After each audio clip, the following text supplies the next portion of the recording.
Hope you're having a great day. Welcome to the Ricky Matthews Show as we continue to celebrate so many wonderful people from right here at the Citizens Bank studio who are working in the trenches to make this such a great place to live, work, and play. And listen, over the last couple of weeks, man, it's just been terrific to have the opportunity to reconnect with so many leaders that I worked with after Hurricane Katrina.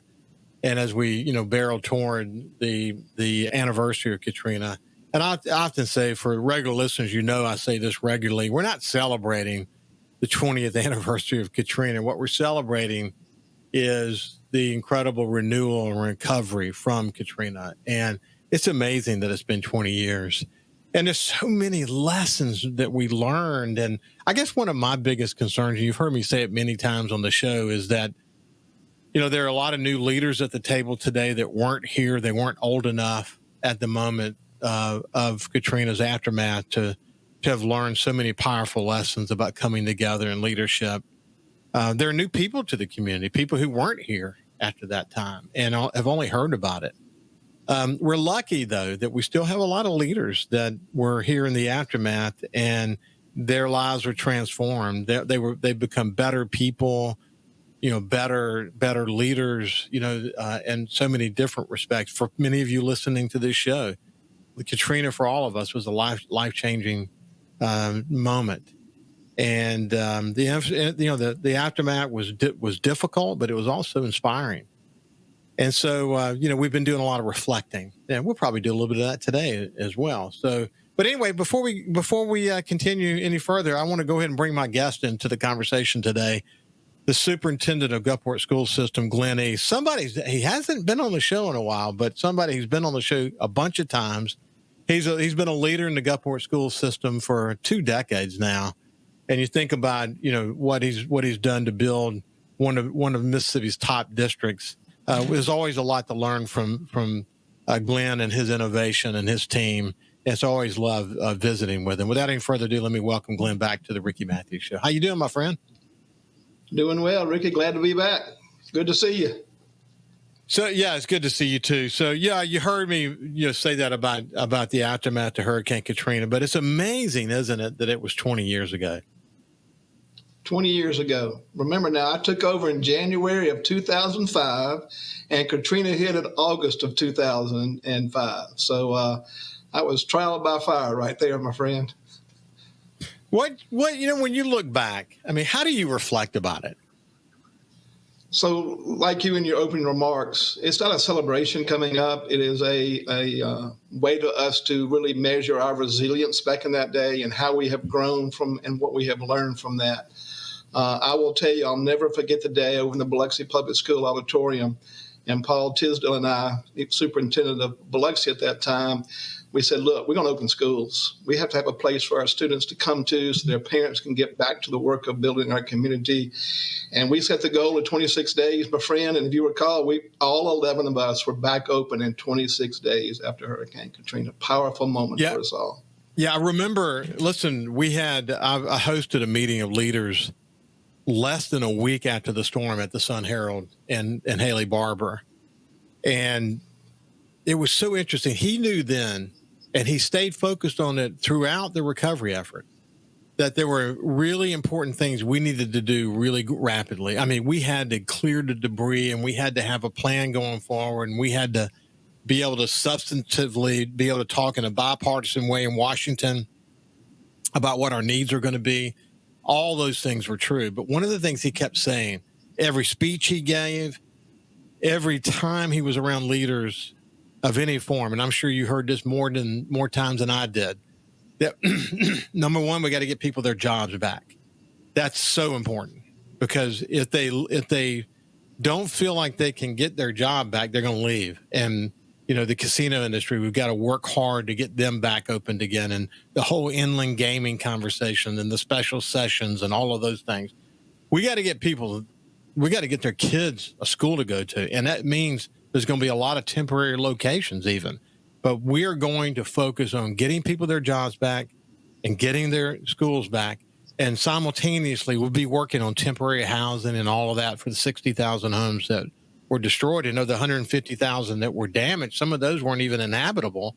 So a lot of work was going to have to go on in that area, but he seemed to intuitively get that. And you guys heard that clarion call as well as anybody, didn't you? Most definitely. The biggest issue is if students and children are safe, parents and families can get their work done to help us not only mop out and clean out houses, but get jobs rolling and the economy rolling and the city just moving forward and learning from the bad night, the bad experience, whatever you want to call it. Hey, when you look back on your lessons, whether they be personal or professional lessons, what's a lesson or two that just stood out to you about life? One, that stood out the importance of schools, that having those buildings for children to go to is important. 9 of our 11 principals lost their homes. They had damage to their homes.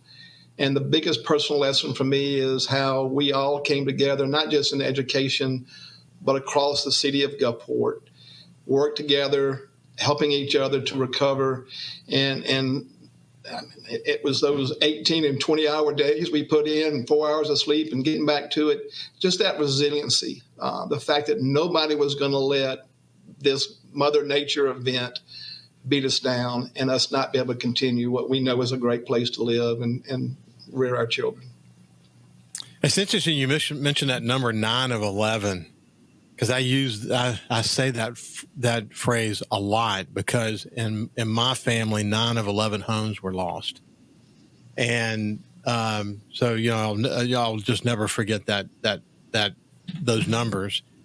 1/3 of the over 200 employees at the Sun Herald lost everything. But man, even in those, you're talking about superintendents in that particular case, or excuse me, principals.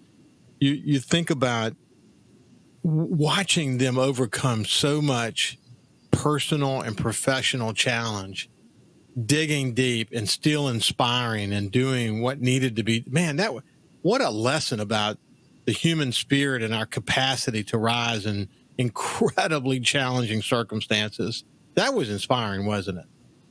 Most definitely. Think about it. At the end of the day, our little now 4 and 5 year olds through our 18 and 19 year olds, it's important that they know they're adults in the world. They're going to take care of them.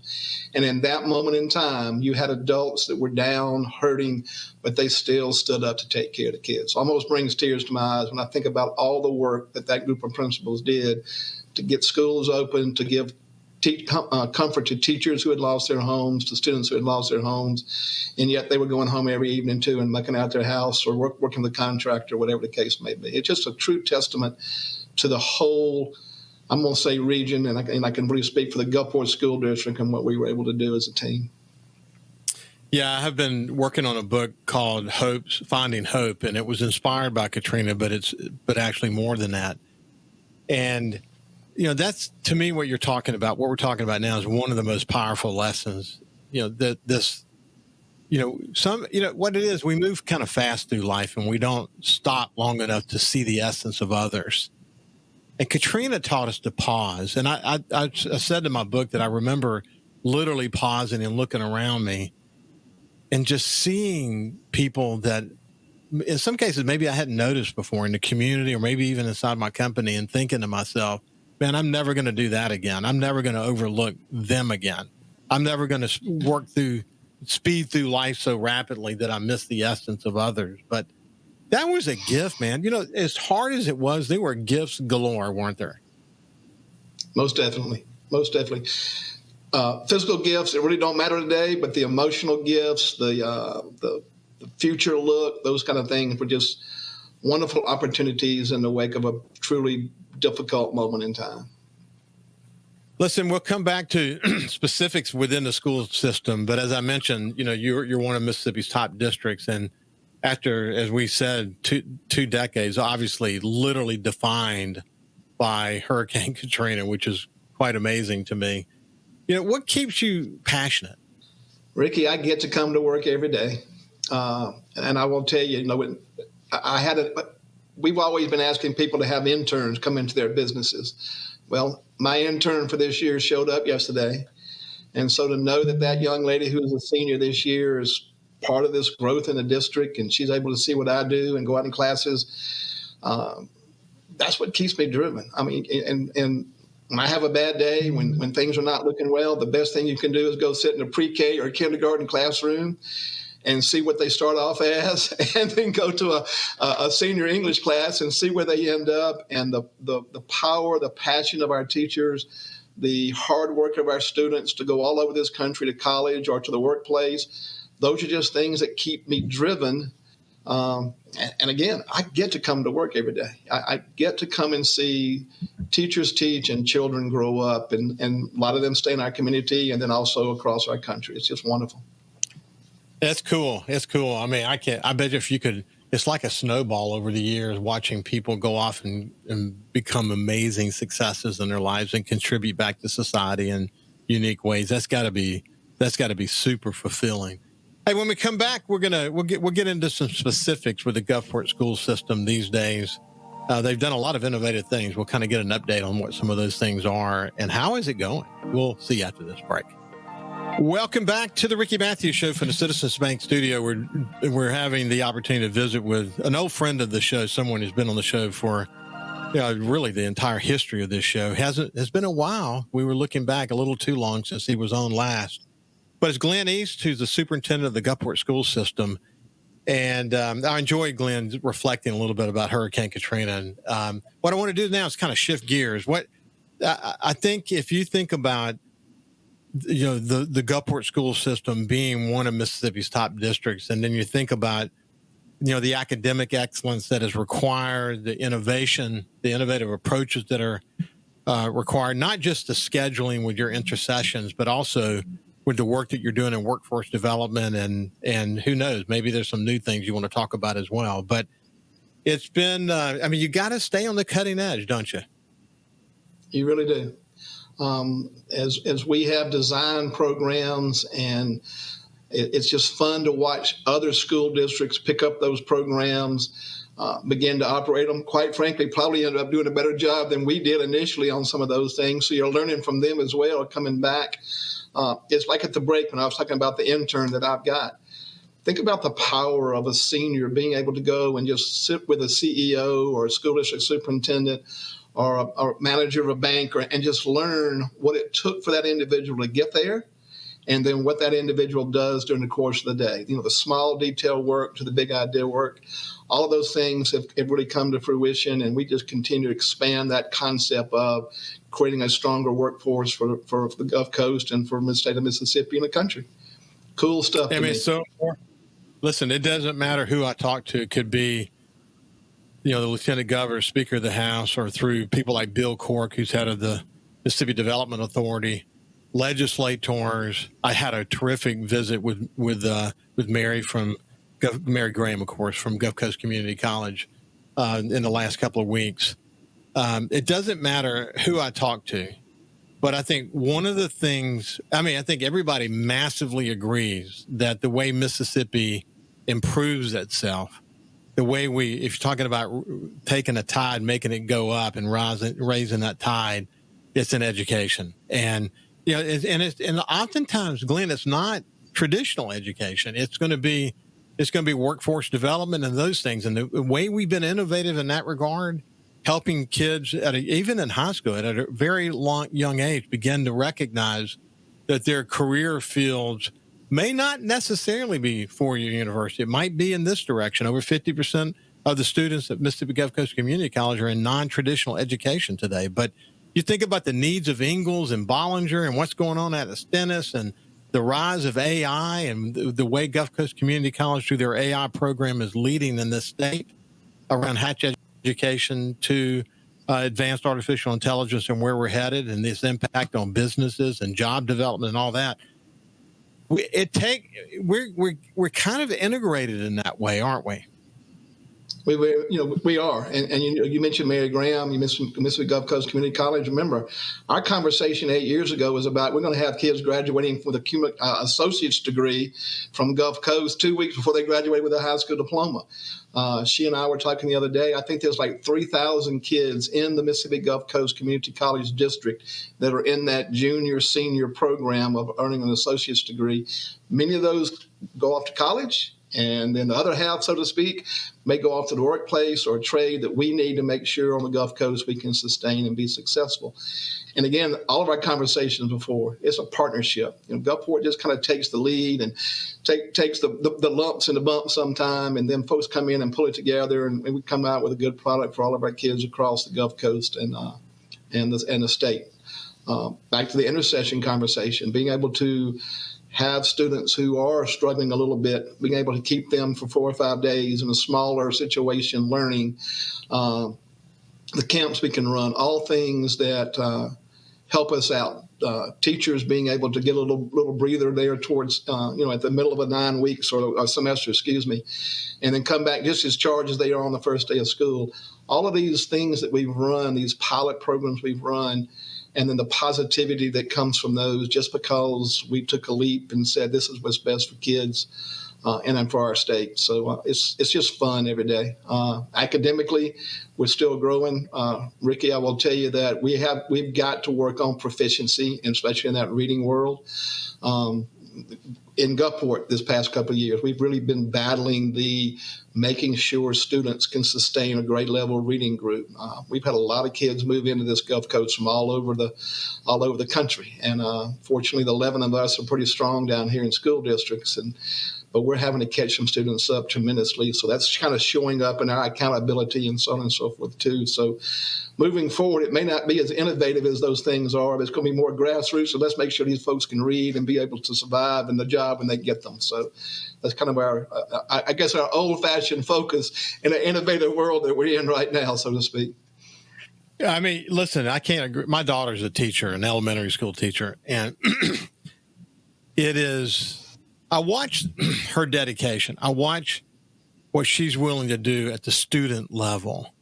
And no level of innovation and all this other fancy stuff we're talking about matters in that moment when you're dealing with a student that may not be where they need to be. And, I mean, the good news is most students are where they need to be, but some students are not.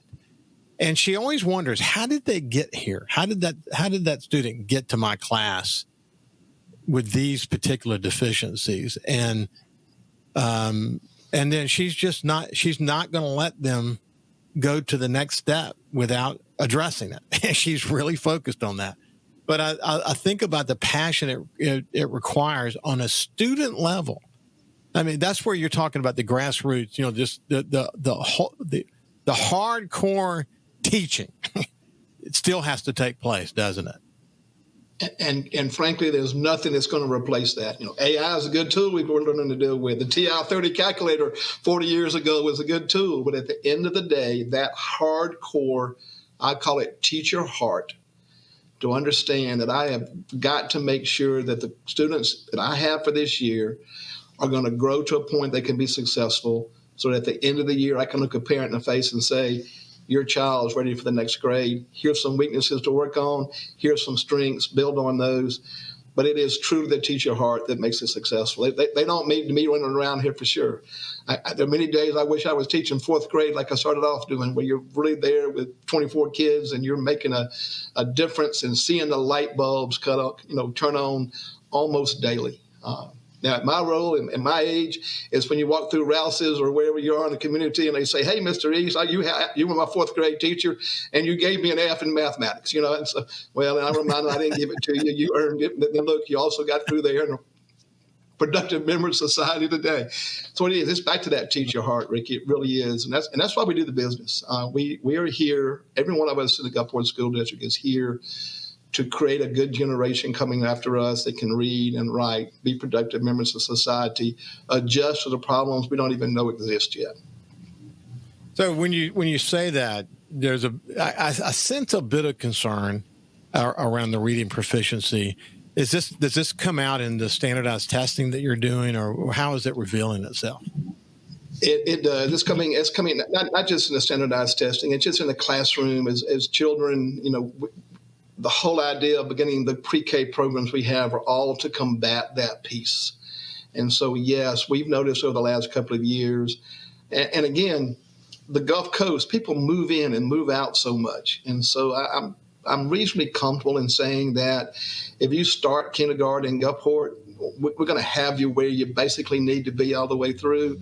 But as we bring in families who are contributing to the Gulf Coast, they may come from a place where it's not quite as strong. And I'm not trying to belittle anybody. Notice I'm not using names, but we're just noticing a group of students here in the last couple of years whose reading proficiency, we're having to work a lot harder to get to the point where they can be successful as they move forward. Yeah, I mean, do all schools sort of buy into sight words and all the real driven approach to reading starting at extremely young ages? If you don't have that, you're almost kind of behind, aren't you? It really is. And I'm going to tell you, and again, I know that she's been gone 2 or 3 years now, but Carrie Wright, when she moved in here as state superintendent, shifted us from the way that you and I learn reading, really made us focus on the science of reading. And it's about the phonics, and it's about the sounds those letters make. You and I were all excited when we could do the ABC song. Well, today the ABC song is really the sound of those letters, and knowing the ABCs from A to Z, probably not very helpful, but knowing the sounds of those letters when you see them and how they form graphemes and phonemes and that kind of work, we've really had to change our method of teaching reading, and we've done that over the course of the last 13 or 14 years. And I think we're seeing the benefits of that. It's just we need to make sure that the whole country, the whole world is based on, look, we've got to increase his proficiency. And you know this. You probably read a book a day. I was going to read something, always was reading something. And getting back to that love of reading is something else we really have to work on. When you finish your work in class, if you're early, grab a book, let's read. Those back to the grassroots kind of standards that your family is having to work with as a teacher. So all these great things, but we've got to focus on this proficiency piece and really make sure everybody gets the same playing field to be successful in that reading world. When we come back, we'll talk. We mentioned scheduling and intersessions. For people who don't know what that is, it's year-round school. We'll tell you specifically what they're doing in Gulfport, and then we'll talk a little bit about how it's going, because I'm sure his phone continues to ring with people who want to know more about this. We'll see you after this break with Glen East. Welcome back to the Ricky Matthews Show from the Citizens Bank Studio. We're visiting with the superintendent of the Gulfport school system, Glen East. Somebody I enjoy visiting with because we get a good sense of what's going on in the education system here in Mississippi, especially here in coastal Mississippi. And I mentioned before we went to the break that this intercession or scheduling issue that we mentioned, for people who are not aware of this, it's a year-round school, and Gulfport was really innovating and putting that in place. I'll be curious after we talk with Glen about what it is he did. Is how much does his phone still ring with people wanting to know more about it now that he's well into it? What are we learning about it? I mean, how has it aided the process? But before we do all of that, tell us about what it is. So if you remember about 8 years ago, our strategic planning group, which involved business leaders, teachers, students, moms, dads, grandmas, grandpas, we looked at a year-round calendar that was 9 weeks on of education and then 2 weeks off. And so we do that during the course of the year, 9 weeks on, 2 weeks off. And in between time, rather than letting all the lack of learning pile up into one summer month, we have those students who are struggling a little bit that come back in for an intercession, an academic intercession. So you have teachers who will pull in. We do that by grade levels, by deficiencies, most of the time reading comprehension and those kind of things. Get them into a smaller environment, maybe a different teacher presenting with different techniques. So we work to make sure we keep that gap closed rather than having to wait till summertime when, it's probably too late. You're trying to jump 180 days of being behind and try to jump it into 2 weeks during the summer. It doesn't work. So for us, that intercession helps us to work with those students that are struggling in school. It is more of a fun environment. It is more of, there's a lot of hard work academically, but they do things with them, work on a field trip here and learning about the coast and those kind of things to keep it fun. But it really helps us to move forward those students that just need a little more time to learn a skill or a set of skills. Benefits for teachers, I will tell you that it does give them a little breather in the middle of the time of that school year. One of the things that I will say, and I said earlier, is that they'll come back from intercession rejuvenated, the passion's there. The one thing about education that hasn't changed is, we have students for 180 days, and those are not 8-hour days. Those are truly 12 and 14 and a sleepless night trying to make sure we can get to those students. So having that little bit of a break in there allows them to regenerate themselves, get a little not more passion, but relight the passion, so to speak, and work through the issues moving forward. We also run camps in there for families. The big joke that I always have to tell is I think the city of Gulfport has stock in Disneyland or whatever in that October intercession, because they're all there calling me about there's no lines, we're having fun, and so on and so forth. So overall, it's been a really great experience for us. Your question is, what have we learned? COVID threw us a little bit of a curveball, and the curveball is more about attendance. So we're having to kind of readjust on that intercession, making sure parents understand that being at school every day during that 180 days is important. And so we're having to use intercession really a little more than I think we should for students who just are plain missing too much school. So coming out of COVID, we were one that opened schools, you had that choice. But one of the things that seems to have slipped was just the attendance piece. I don't know, it's the fear factor that when the common cold, you think it's the worst it can be. So we've been battling through that. And then intercession is where we've been having to say, look, you've missed 4 days of school in a 9-week period. That's 4 days of knowledge. And so let's get back here and use intercession for that. So I think this year we'll see less of that, and it will really get back to the fact that here's a student that really needs that extra time with a good teacher. So that's kind of where we are moving forward. So again, everything has been really strong, but then you work out those little bitty problems as you go along, moving forward, and you see the growth and the change. Hey, so I'm curious, is it like on that example you gave, there's, if someone misses 4 days of school, is it kind of punitive that they have to go to intercession? Excuse me. Punitive is a good relative term. We don't want to call it punitive, and it's really not. Intercession is not a required piece, just like summer school wasn't required back in our day. You just suffer the consequence grade-wise, but it's not really punitive. But I think parents are realizing that, the common cold is the common cold, and it doesn't mean I can't take the right meds or whatever the case may be and still be able to go to school. I don't have a fever. And I think it's just is it the fear, Ricky, coming out of COVID that we just didn't know? And now we're worried about it coming back into school in time and place.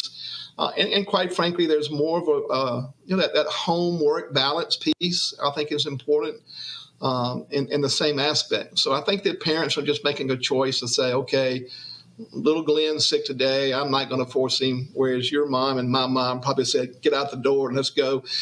Call me if you're bleeding or you have a fever. You know what I'm saying? So it's just a different approach right now that we're slowly working out of. And again, back to that proficiency issue we talked about earlier, that some of the issues we've got is making sure, we've got 180 days to make sure we can look a parent in the face and say, your child's ready for the next grade. And every one of those are important. Every one of those days are important. So it's interesting. So when you say your phone's still ringing, because I think some school districts are going to be hesitant just because it's such a massive change, and that they want to have it proven to them that the benefits far outweigh the weaknesses, and you just at some point you just have to be willing to bite it off and run with it. And so what are you hearing from other superintendents? So, and let's also still be very, very frank. We still have school districts who very much depend on families during those summer months to bring home the food, the crops, the you know what I'm saying? So that agriculture society is still there. This may not work for that group. And so it's again, I guess I'm going to put my little caveat. That's why it's important that local school boards control that calendar, because there's some that don't. The others are fearful that is it really working? Are you really getting to the data? And you can show that data, but they're still worried about their sets of students that may be struggling a little bit. And it is a training piece, a professional development piece, making sure that teachers understand that you can't keep school the same way. during intercession that you do during a regular classroom. You've got to adjust. You've got to do some things differently. You have fewer students. There should be more conversation, more reading, more discussion, more trips to the Mississippi Aquarium where you're not just looking at the fish, you're talking about them, you're writing about them, you're doing things that make it more environmental and, quite frankly, more this is how society really works. So I think it's just a matter of planning. And remember now, we didn't do this overnight. That was an 8-year discussion in our strategic planning group. And we finally bit the bullet and said, yes, we were ready to go with this. So it wasn't we came in on a Monday morning and said we're going to year-round school on Friday. The questions we get are just those. How did you get to the point where you do it? I always talk about our strategic plan. What are the strengths you're seeing? Well, we're seeing a lot of our students that are struggling, doing much better. What are the negatives? We've got some of those students that are struggling, still not doing what they need to do. So we just, everything is individual, so to speak. We've got to make sure we meet the needs of every child. So that question comes up about, well, what about the ones that are still struggling? It's the same thing we do in the classroom. You've got to build that relationship and move forward. Financially, it costs you more money. So for us, we do pay those teachers a little money for the days they work intercession. We plug it into our budget. We make it happen. And those are the kind of questions that we're getting. And quite frankly, let's remember, year-round schools as a country, we were definitely not innovative. There were states that had year-round schools now probably since the 60s when you and I were in elementary school. But for us and the change of the world that we're in, I would say that our innovation helped Mississippi. Remember, we modeled after Corinth originally, adjusted to them. They come back and stolen some of the stuff that we've done. So it's just a matter of answering the questions as transparently as possible. The shift is not easy. It's one that you have to plan for, prepare for, and make sure you're doing the right things for your students every day. But the phone calls continue to come, and we don't mind answering the phone, and we don't mind the visitors when they come visit us. So. Hey, listen, when we come back on the other side with Superintendent of Gulfport School System, Glen East, we'll just kind of do a little bit of rapid fire. Social media. We're seeing, phones being banned in schools across America, and there's already some really interesting anecdotal evidence about how that's creating some socialization that's very positive. How do you keep your schools safe? Even maybe school choice conversations that are taking place. We'll see you after this break. Welcome back to the Ricky Matthews Show from the Citizens Bank Studio. It's been a terrific visit with the Superintendent of Gulfport School System, Glen East, somebody who has been, regular on this show for a long time, although he hadn't been on the show in a while. And Cammie, our content producer, and I were looking at a long list of folks, and his name popped up and said, man, we got to get him back because we always learn a lot when we chat with him. Listen, I saw a report this morning, Glenn, about from a school that had banned phones inside the school. And one of the students that they interviewed said that they've never seen so many note taking, and that the amount of communication and socialization that's going on inside the school is fascinating to watch because kids, with when they have their phones in their hands, it creates something. What's your view toward that these days? So I think that's the Alabama story where I think the whole state banned cell phones in school in Alabama. So at Gulfport High School, you check your phone in when you walk in the classroom. So that we have those I call them shoe sock racks, and they check their phones in. So during class time, it's 100% you're focused on education and teaching. We used to allow them because we were using them for research. Well, now that we've gone to the Chromebooks, we don't have to. We can do that kind of work.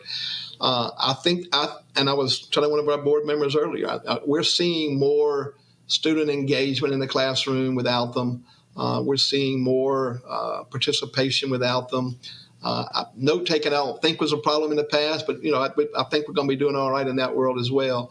But we have not banned them from the hallways and what I call the free spaces, lunchtime at Gulfport High School. I think also when your mission is to create a productive member of society, being able to handle the tools that society has is important. And so that in Gulfport, our campus is somewhat free. We're more like a mini college, so we want those students to make some mistakes academically, socially, in a high school world, rather than off in college 5 hours away from everybody. So I think keeping them as the understanding that it is a tool of society that we need to make sure we don't shelter our children from is important as well. So in the classroom, we're totally different than we were last year. But then also the freedom in the hallways and lunchtime, we're let them grow up and learn some tough stuff. We do have, like any other school district, you have those that don't use them properly, the little bit of bullying, not a little bit, the cyberbullying that goes on. We address that. And thankfully, it's not a massive issue in our school district at this point. But every year you'll have a couple or three times, especially in the middle school or high school world, where a student gets in a conversation they really shouldn't be in, and some student ends up kind of being bullied or whatever the case may be. Used to that was face to face in the hallway, and we had to address it, but now it's over the phone. So yes, we have to address that. We could literally spend the whole show talking just about the social media impact, and I'm deeply concerned about it. We don't have much time left, and we could also spend a whole show on this next topic. But push across America to move toward school choice. You're going to see even maybe a special legislative session in Mississippi to at least start taking some steps in that direction. Are people talking about it in your universe? There's always a conversation about it.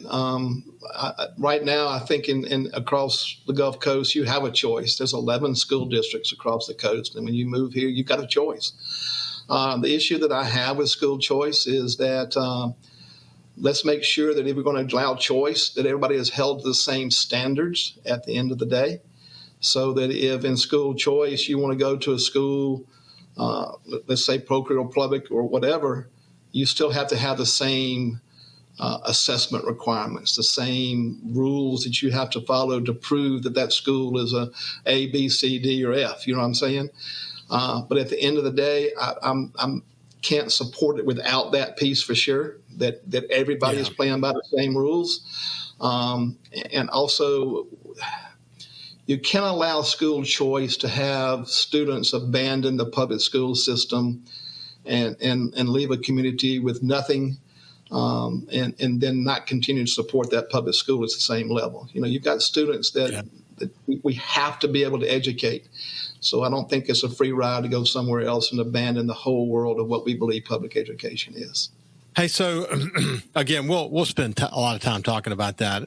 You know, I had a conversation with Sean Tyndall recently. This has been an ongoing concern, but the age of young people that have been involved in violent crimes continues to go down, and it's kind of scary. And, you know, what it looks like to protect the schools feels different today than it was even 10 years ago. We got less than a minute, but is that always on your mind? Always. You know, our high school, we put in a very elaborate system to protect our high schools. We have done some things in all of our schools, much more aware of that piece. So at the end of the day, when you wake up as a superintendent, your thought is always on school safety like never before. And so that is it's a drain on you mentally. And we just hope and do what we can do. I will tell you that I'm most proud of the Gulfport School District because its students like where they go to school, and they get to an adult very quickly when they see on social media or hear just passing that there may be an issue. And I think is a strength for us. But I still fear it every day. And then they go to those adults. I see it. And it's a societal issue that we've got to address. And, you know, there's some tactical things we can do, but then there's some long-term things we can do, which aren't easy solutions, that's for sure. And in the meantime, you know, the community in various forms, including the schools, are sort of left to put the best safeguards in place we can put in place to kind of deal with it. But it's been a pleasure to spend some time with you, my friend. Thank you very much. Enjoyed it. Always enjoy it. This has been the Superintendent of School System in Gulfport, Glen East. Thanks. Have a great day. See you.